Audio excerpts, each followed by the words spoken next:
يا عين فيض الله والعرفان يسعى إليك الخلق كالظمآن. أعوذ بالله من الشيطان الرجيم. بسم الله الرحمن الرحيم. Chers téléspectateurs de la MTA, Assalamu alaikum wa rahmatullahi wa barakatuhu. Bienvenue dans notre épisode de notre émission La connaissance divine, une lumière pour l'âme. Aujourd'hui, nous allons approfondir un sujet essentiel dans la quête spirituelle qui est comment atteindre la connaissance divine ou Irfani Ilahi, qui est Ma'rifatullah. Alhamdulillah, pour ce faire, nous avons deux invités dans notre studio qui est le missionnaire Al-Hassan Kéré, qui est un missionnaire au Mali. Missionnaire, assalamu alaikum wa rahmatullah. Wa alaikum salam wa rahmatullahi wa barakatuh. Notre deuxième missionnaire est le missionnaire Sayon Traoré, qui est également un missionnaire au Mali. Assalamu alaikum wa rahmatullah wa barakatuh. Wa alaikum salam wa rahmatullah. Aujourd'hui, nous allons parler de comment atteindre la connaissance divine, c'est-à-dire les clés de la sagesse spirituelle. Alhamdulillah, alhamdulillah, sans plus tarder, nous avons des questions que nous allons adresser à nos différents missionnaires. Notre première question va à l'endroit de notre missionnaire Al-Hassan Kéré. Nous voulons savoir cette connaissance divine, voilà, qui est importante et primordiale dans la vie d'un croyant. Nous voulons savoir, est-ce qu'il y a des catégories de personnes vraiment qui ne pourront pas ou ne pourront jamais atteindre cette connaissance divine qui est Irfan Ilahi?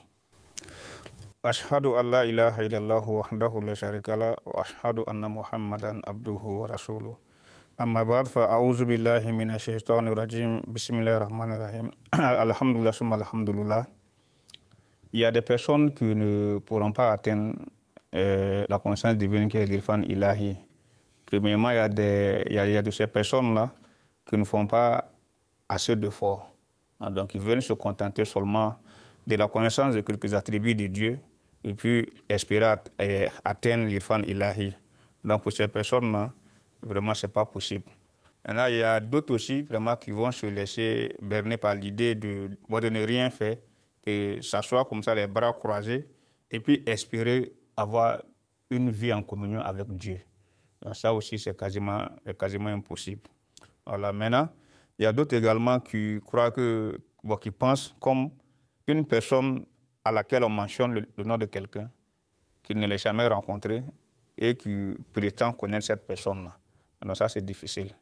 Donc c'est dans cette même situation-là, donc ceux aussi qui pensent seulement connaître un attribut de Dieu ou un nom de Dieu, donc cela va les permettre d'atteindre l'Irfan Ilahi, donc font fausse route. Alors, même si on prend l'exemple de ce bas monde, donc tout ce qui a de la valeur, donc pour avoir ça, il va falloir faire des efforts, soit même au détriment même de son intégrité physique. Là, si on prend les arbres fruitiers comme ça, on peut prendre l'exemple des jugibiers. Alors, donc les fruits qui sont les jujubes, donc même quand on veut cueillir ces fruits-là, il va falloir plonger sa main dans les broussailles et puis les épines risquent de vous piquer. Même les épines aussi peuvent en tout cas déchirer dans vos vêtements. Mais on voit que malgré ça, même les enfants arrivent à cueillir les jujubes. Donc pour des simples fruits, donc il faut faire des efforts. Donc, alors que Dieu, qui est le trésor le plus inestimable dans ce bas monde-là, on ne peut pas trouver Dieu aussi facilement comme ça. Donc, il va falloir vraiment faire des efforts dans ce sens-là, inculquer les attributs de Dieu, les connaître, méditer sur ces attributs-là afin de pouvoir prétendre à l'Irfan Ilahi. Mais il y a de ces personnes aussi qui pensent que avec le contact des hommes de Dieu, dans le contact des hommes de Dieu aussi, donc eux peuvent atteindre l'Irfan Ilahi. Ceux-là aussi font fausse route parce que les prophètes de Dieu sont les meilleurs des hommes sur la terre. Après eux maintenant viennent les Aoulias. Donc eux ont un statut qui est inférieur à ceux des prophètes. Les Aoulias, voilà, les amis de Dieu, voilà, dont les saintes personnes. Mais il y a des gens aussi qui pensent, même il y a des gens en tout cas qui revendiquent que non, avec ces cinq personnes-là, même si on a des contacts avec eux physiques ou visuels, donc on peut changer d'état. Alors, il y a un exemple, même il y a quelqu'un qui a eu à dire que Cheikh Abdul-Qadir Jilani a transformé la vie d'un voleur à un homme saint. Alors, un voleur, un bandit de grand chemin. Donc, le fait qu'il a regardé ce bandit-là directement, il s'est transformé en un homme saint. Donc, ça, c'est pas possible. Il y a aussi Mouhidine Kishti aussi. On dit lui aussi, il a obtenu grâce seulement avec un seul regard de son maître. Voilà, donc, de son maître spirituel. Donc, ça, c'est totalement faux. Donc, l'Irfan, on ne peut pas l'atteindre comme ça. Donc, il va falloir gravir des échelons. Il va falloir vraiment, en tout cas, marcher dans les sillons des hommes de Dieu et des prophètes aussi. Mais surtout, les attributs de Dieu, donc il faut méditer sur ces attributs-là, il faut les connaître aussi. Et puis il faut faire dans ce constat-là, reconnaître la personne de Dieu. Donc sans ces efforts-là, donc ce n'est pas facile pour prétendre à obtenir l'Irfan ilahi, qui est la connaissance de Dieu. Allahu Akbar. Alhamdulillah, jazakumullah. Vraiment, merci beaucoup, Dr. Michel Sahib. Ce qui veut dire que les catégories de personnes qui n'auront pas la chance d'atteindre la connaissance divine, qui est Irfan ilahi, donc ces personnes-là sont des gens qui vont s'asseoir les bras croisés, pensant que bon, c'est un cadeau qu'Allah subhanahu wa ta'ala va les donner comme ça, du jour au lendemain, ou bien seulement avoir une relation, ou bien fait partie de la famille d'un saint, donc automatiquement on sera aussi saint, même sans fournir des efforts. Donc, vraiment, sans fournir des efforts nécessaires. Vraiment, merci beaucoup pour ces explications. Pour cela, nous avons aussi adressé une question à notre missionnaire, Ibrahim Ouattara, pour ce que vous venez de dire, qu'on ne peut pas atteindre Allah subhanahu wa ta'ala sans fournir des efforts nécessaires. Mais il y a un verset coranique qui lui est venu en tête, qui est dans le Coran, qui on dit « Wajadaka dallan fahada ». À propos du Saint-Prophète sallallahu alayhi wa sallam, Allah subhanahu wa ta'ala l'a trouvé égaré et il a guidé. Donc, ce qui veut dire qu'Allah peut trouver quelqu'un comme ça, il est égaré, il est là, il ne fait pas des efforts, et puis automatiquement, Allah le guide. Donc, pour ce faire, nous avons dressé une question à notre missionnaire Ibrahim Ouattara, à savoir, bon, quelle est la véritable signification, ou bien quelle est la signification spirituelle et pratique du verset, donc du Saint-Coran qui est « Wa wajadaka dallan fahada ». Et comment ce message inspire-t-il les croyants à renforcer leur relation avec Allah subhanahu wa ta'ala? Alors, question qui est, n'est-ce pas, quelle est la véritable signification du verset 8 du chapitre 93 du Saint-Coran? Alors, dans ce verset, Dieu le Tout-Puissant dit « Wajadaka dalan fahada ». Donc, il t'a trouvé en quête et il t'a guidé.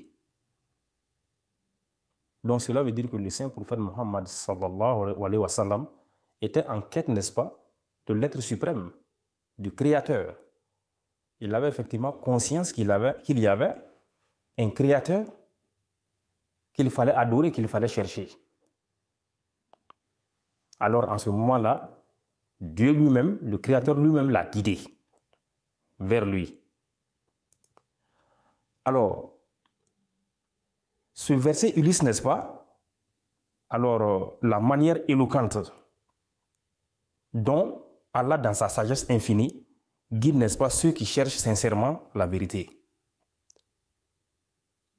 Donc c'est ce que ce verset-là nous fait percevoir, nous fait voir. Avant de recevoir la révélation, il va falloir comprendre que le saint prophète Mohammed sallallahu alayhi wa sallam vivait dans une société plongée, n'est-ce pas, dans l'obscurité.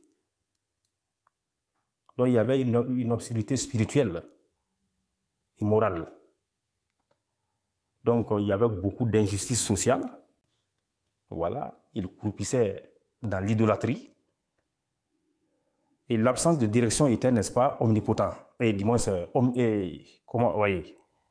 omniprésente. Donc, partout, il y avait la malguidance. Alors, profondément préoccupé par l'état spirituel de son peuple, le prophète sallallahu alayhi wa sallam passait de longs moments dans la méditation et la réflexion, n'est-ce pas, cherchant des réponses auprès de son Seigneur. Parce qu'il était préoccupé, n'est-ce pas, par l'état, n'est-ce pas, de son peuple. Donc cela l'amenait à passer beaucoup de temps dans la méditation. Il était plongé, n'est-ce pas, dans la quête de l'être suprême. Donc le mot « dal » ici, utilisé dans ce verset, ne signifie pas qu'il était égaré, comme beaucoup de gens pourraient le penser. Donc, ça signifie ici que, cela ne signifie pas également ici que, c'est-à-dire qu'il était dans un péché où, n'est-ce pas, il avait fait une déviation. Non, ce n'était pas le cas. Au contraire, cela dénote une recherche intense. Ça veut dire qu'il avait un désir ardent de retrouver l'être suprême, d'être en présence de l'être suprême. Donc, un état où l'âme est absorbée, n'est-ce pas, par la quête d'un objectif supérieur. Il était plongé dans la quête de l'être suprême. Il voulait, coûte que coûte, retrouver l'être suprême. Alors, le saint prophète Mohammed sallallahu alayhi wa sallam était en quête donc de la compréhension, cherchant la lumière qui pourrait guider non seulement sa propre vie, mais aussi celle de son peuple. Parce que cela ne se limitait pas au prophète seulement, mais ça s'étendait, n'est-ce pas, sur tout son peuple. Il avait le désir ardent de retrouver, d'être, n'est-ce pas, en la présence de l'être suprême pour sa propre âme, mais également pour aussi son peuple. Donc c'est dans cette quête sincère et désintéressée qu'Allah, dans la miséricorde, l'a trouvé et l'a guidé. Vous comprenez? Ça veut dire qu'il voulait, coûte que coûte, être en présence de son Créateur. Il avait conscience qu'il y avait un Créateur qu'il fallait nécessairement retrouver. Donc, le verset ne signifie pas que Dieu l'a trouvé égaré et puis il l'a guidé, comme beaucoup de personnes peuvent le penser. Non. Le prophète n'avait pas commis de déviation. Le prophète n'avait pas commis de péché. Mais c'est-à-dire que ce désir ardent-là qui l'animait, de retrouver l'être suprême, donc c'est par rapport à cela, effectivement, que Dieu lui-même l'a guidé. Alors, la réponse d'Allah à cette quête est résumée dans le mot « Fahada ». Alors, il t'a guidé. Cette guidance divine ne s'est pas limitée à une simple réponse personnelle. Allah a illuminé le cœur du prophète Mohammed sallallahu alayhi wa sallam avec la compréhension parfaite de sa mission et de ses attributs. Il lui a donné la certitude nécessaire pour devenir un guide pour toute l'humanité. Vous comprenez un peu? Cette transformation d'un état de recherche à une position de leadership spirituel est un témoignage de la manière dont Allah honore ceux qui le cherchent sincèrement. Le prophète Mohammed sallallahu alayhi wa sallam est d'abord passé d'un simple citoyen qui était à la recherche, n'est-ce pas, de son Créateur. Mais maintenant, partant de cela, Dieu l'a guidé et a fait de lui, n'est-ce pas, un leadership pour l'humanité. Donc, d'un citoyen lambda, Dieu a fait de lui un citoyen pour l'humanité. Donc, ce verset n'est pas seulement une description de la vie du prophète sallallahu alayhi wa sallam. Il contient également une leçon importante pour chaque croyant. Alors, si nous nous trouvons dans un état de confusion ou si nous avons des questions profondes sur le sens de la vie, ces versets nous rappellent que la solution réside dans la quête sincère et patiente de la proximité avec Allah. Vous voyez? La quête sincère et patiente. Parce qu'il ne faut pas perdre de vue cet aspect-là. On a déjà touché un aspect dans les émissions précédentes, voilà, la quête sincère et patiente. Il faut être sincère et cela doit être fait aussi de manière patiente. Donc dire que, bon, je dois prier tout de suite et que je dois, n'est-ce pas, voir les effets, voir le résultat. Non, il faut être persévérant. Surtout la persévérance, la patience. Comme Dieu lui-même dit dans le Coran, « Inna Allaha ma'a sabirin » Il faut être patient. Il faut être persévérant. Il faut toujours attendre. Et c'est d'ailleurs ça Dieu. Dieu n'est pas quelque chose que l'on puisse obtenir comme ça à la légère. Non. C'est au prix de 1000 efforts qu'il est obtenu. Jazakumullah Hassan al-Jaza à notre missionnaire Sahib, missionnaire Ibrahim Ouattara, pour ses explications. Alhamdulillah, nous comprenons à travers les explications qu'il nous a données que le verset « Wawajaraka do'lan fahada » Allah subhanahu wa ta'ala, comme nous avons pensé auparavant que Allah subhanahu wa ta'ala t'a trouvé égaré, ce n'est pas égaré, mais « Wawajaraka do'lan » c'est que le prophète sallallahu alayhi wa sallam était dans un désir ardent et c'est à travers cela que Allah subhanahu wa ta'ala l'a guidé vers lui. Donc nous le remercions infiniment et nous revenons dans notre studio avec notre missionnaire Sayo Traoré. Donc avec l'explication qu'il vient de donner tout à l'heure, c'est que même le prophète sallallahu alayhi wa sallam lui-même, il a, n'est-ce pas, emprunté des chemins, il a aussi fourni des efforts et il a aussi été patient avant d'atteindre Allah subhanahu wa ta'ala qui est cette connaissance divine ou bien la sagesse divine. Donc pour atteindre l'éveil, donc il a fourni beaucoup d'efforts. Donc pour cela, nous allons vous poser une question à savoir quels sont les chemins, voilà, donc à emprunter, voilà, pour atteindre l'irfan ilahi. A'udhu billahi minash shaitanir rajim. Bismillahir rahmanir rahim. Wassalatu wassalamu ala ashrafil mursalin Muhammad wa ala alihi wa sahbihi ajma'in. Alhamdulillah. Chers téléspectateurs de la MTA, assalamu alaikum wa rahmatullahi wa barakatuhu.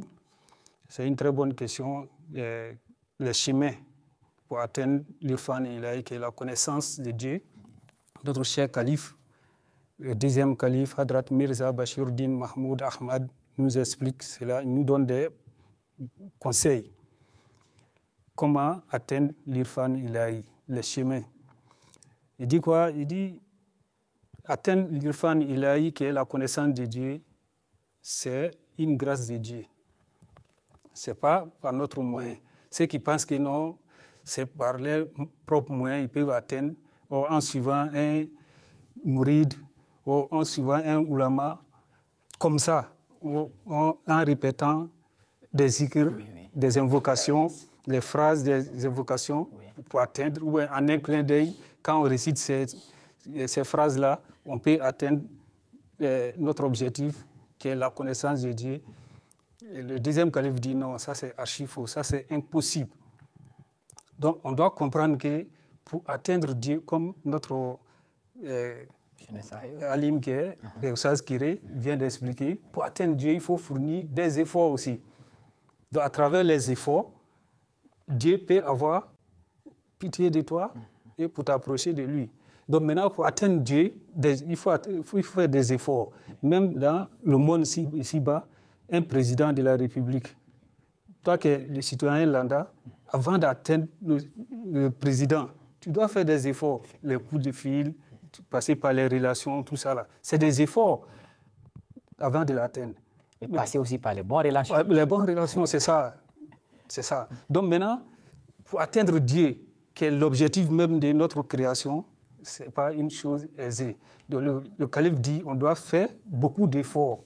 Donc maintenant, il dit, les Ahmadistes, nous on a accepté le saint prophète Mohammed sallallahu alayhi wa sallam et le Messie promis alayhi salam pour que nous puissions être des connaisseurs de Dieu. Ça veut dire que des irfan ilahi, on puisse être les amis de Dieu. Donc si on écoute lui ses méthodes, il est en train d'expliquer ces méthodes-là. Ces méthodes-là sont quoi? Il faut faire des efforts, il faut écouter, lui, les méthodes qu'il va dire. Mais que, heureusement, et malheureusement pour les autres, heureusement pour les Ahmadis, nous savons déjà, on a un calife qui nous explique, même les longs discours, les méthodes qu'il va donner, on est patient pour écouter. On sait qu'on va avoir quelque chose d'important après avoir écouté ces discours-là. Donc, on doit écouter lui, ces discours, les méthodes qu'il va donner. Donc, il dit que non, lui, il n'est pas désespéré, puisque les Ahmadis vont écouter patiemment et mettre en pratique ces méthodes-là.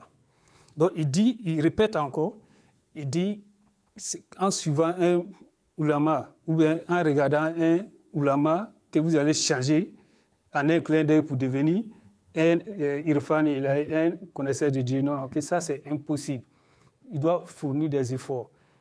Tu dois fournir des efforts, tu dois faire des pas comme de la manière le Saint-Prophète a fait et les awliya. Donc si on regarde la vie du Saint-Prophète sallallahu alayhi wa sallam, ses compagnons, ils ont fait des efforts. Ils ont suivi les méthodes que le Saint-Prophète leur a données pour pouvoir atteindre ces degrés spirituels. Donc c'est comme on voit dans Surat Hud. Fastakim kema umirta, wa man taba ma'aka. Dieu a dit au Saint-Prophète sallallahu alayhi wa sallam, reste sur le droit chemin, comme nous t'avons ordonné, et ainsi que ceux qui sont avec toi. Donc quand ce verset est descendu sur le Saint-Prophète sallallahu alayhi wa sallam, il était inquiet. Mais inquiet pourquoi? Ce n'était pas pour lui-même, mais pour ceux qui le suivaient. C'est vrai, lui, il est déjà guidé. Mais comment ceux qui me suivent vont être guidés? Si c'était les simples mots, le Saint-Prophète pouvait leur donner à faire ces écrits, vous allez rester sur le droit chemin. Mais le Saint-Prophète dit que ça veut dire quoi? Que Surat Wudu m'a rendu les cheveux blancs. Allah. Puisqu'il sait que les méthodes là, pour atteindre l'Irfan ilahi, c'est tellement difficile. Sinon, il y a l'autre verset aussi, la Surat Shura, Wastakim kema umirta. Dieu a dit ça au Saint-Prophète sallallahu alayhi wa sallam. Reste sur le droit chemin comme nous t'avons ordonné. Mais il n'a pas dit que ce verset-là a rendu ses cheveux blancs. Donc ça veut dire que, je veux dire quoi? Pour atteindre l'Irfan ilahi, ce n'est pas en un clin d'œil. Le calife dit encore que ces méthodes-là, il a pris un seul aspect qu'il va expliquer dans ce jalsa qu'il était en train d'expliquer, l'Irfan ilahi. Il dit, mais si Dieu lui donne longue vie, il va expliquer d'autres méthodes. Mais il dit, je veux la connaissance du calife et son humilité. Il dit, toutes ces méthodes que je vais donner, ce n'est pas parce que je suis très intelligent, je suis intellectuel. Non, non, non, non, non. C'est la grâce de Dieu. C'est Dieu qui m'a donné cette grâce-là. Donc je vais vous donner ça comme des présents, des cadeaux. Donc vous devez écouter. Il dit, peut-être mes proches et mes amis m'ont fait écho de ma santé. Ils ont fait des rêves sur ma santé. Mais Dieu aussi m'a donné des espoirs. Peut-être l'année prochaine, je peux avoir une longue vie pour vous expliquer encore. Mais ces méthodes que je vais vous donner là, concentrez-vous et écoutez très bien. Ça va vous faciliter de telle sorte que vous pouvez atteindre l'Irfan ilahi. Alhamdulillah, summa alhamdulillah. Vraiment, merci pour les explications. Pour atteindre l'Irfan ilahi, ce n'est pas seulement dans un clin d'œil ou bien en restant les bras croisés. Effectivement, comme notre missionnaire l'avait souligné, vous êtes revenu là-dessus, sur les mêmes mots.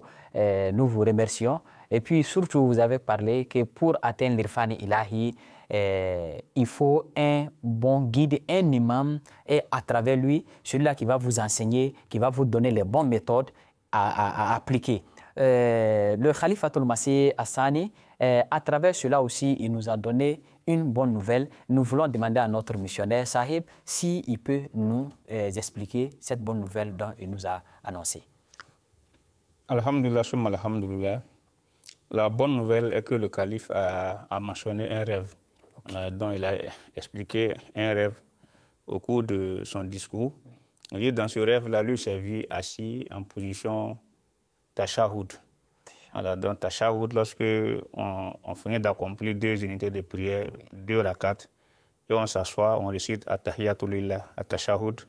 Donc lui s'est vu dans cette position. Voilà, maintenant c'était dans la Bayt Doua. Il était dans la Bayt Doua en position de Tashaoud. Dans ce rêve-là, il était en train de réciter une prière. Dans cette prière, c'était Allahumma ja'al akibati ka akibati Ibrahim. Il dit, oh Allah, je te demande de faire, de faire en sorte que je puisse avoir une fin semblable à ce qu'a connu Ibrahim alayhi salam, Abraham alayhi salam. Donc lui s'est réveillé avec enthousiasme, avec en même temps ces mêmes mots-là dans ses lèvres. Maintenant encore, il a vu qu'à la porte aussi, il y avait Mir Mohamed Ismaël qui était debout avec une lampe. Donc lui directement, il s'est souvenu en même temps le mot Ismaël aussi, le nom Ismaël, ça a une signification donc, que Dieu a exaucé, ouais, Dieu a entendu la prière. Donc directement, donc en même temps, il continue encore. Il dit, Allah subhanahu wa ta'ala a nommé les deux fils d'Ibrahim alayhi salam, Isaac et Ismaël, comme ses successeurs. Il dit vraiment, c'est une bonne nouvelle aussi que lui aussi, donc il annonce donc, aux congrégants qui étaient là lors de cette jalsa. On a vu aussi que Allah subhanahu wa ta'ala, dans sa grâce immense, il a fait que le deuxième calife, le musulman Maoud, il a ses deux fils, le troisième calife et le quatrième calife, on lui a succédé en tant que calife. Voilà, donc après lui, ce sont ses deux fils en même temps, donc ils lui ont succédé. Dans la même veine, en même temps, comme Ibrahim alayhi salam, donc le concernant toujours dans la même similitude aussi, il y a Jacob aussi, dans Jacob qui était le fils de Isaac aussi, donc qui était aussi un prophète aussi, donc a succédé à Ibrahim alayhi salam. Donc, voilà, donc dans la même veine aussi, le cinquième calife aussi, est le petit-fils aussi de Muslim Maoud. Donc on voit que la prière vraiment en tout cas a été exaucée, pour ne pas dire à la lettre, quoi. À la lettre par la grâce de Dieu. Alhamdulillah, Jazakumullah, missionnaire Sahib, merci beaucoup pour ces explications. Et merci d'avoir accepté notre invitation. Et à vous également, missionnaire Sahib, merci à vous. Merci d'avoir accepté notre invitation. Chers téléspectateurs de la MTA, voici ce qui met fin à notre émission d'aujourd'hui. Je pense que vous en avez beaucoup profité des explications que nos différents missionnaires ont données. Et Inch'Allah Ta'ala, nous espérons nous retrouver dans un autre épisode de cette même émission, Inch'Allah. Sur ce, je vous dis Assalamu alaikum wa rahmatullahi wa barakatuh. يا عين فيض الله والعرفان يسعى إليك الخلق كظمآن يا رب صل على نبيك دائما في هذه الدنيا وبعث إنسان